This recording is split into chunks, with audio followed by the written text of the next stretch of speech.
Yesterday in Wisconsin, or as the great T-Pain once called it, Wisconsin, Republicans gave a little preview of what they're getting ready to do in November. You see, the Democratic governor of Wisconsin postponed the election because there's a fucking pandemic happening. Then the Republican Congress of Wisconsin overruled that. So Democrats sued. They took it to the Supreme Court.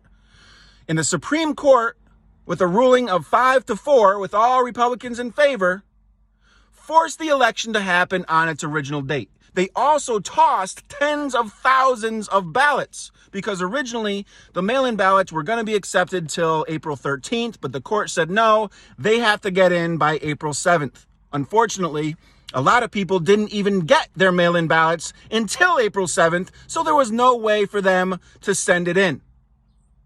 But fuck them. Who cares about them? The Supreme Court, on the other hand, they have postponed all fucking cases from March and April because they're allowed to take precautions and everyone else can go fuck themselves.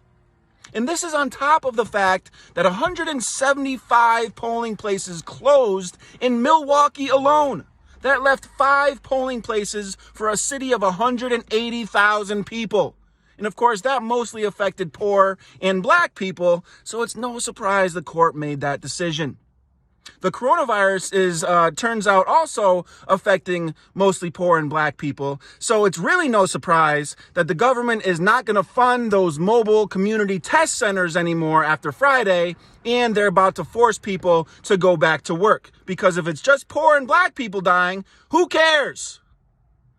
And, you know, this is a primary in Wisconsin. What's really the big deal? Well, besides the primary, there was also an election for a state Supreme Court seat.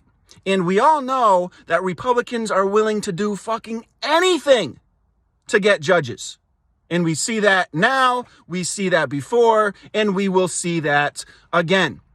And while Republican officials are wearing fucking protective gear, fully decked out, they're telling people, oh, don't worry, it's safe. Literally making people decide whether they want to risk their life to vote.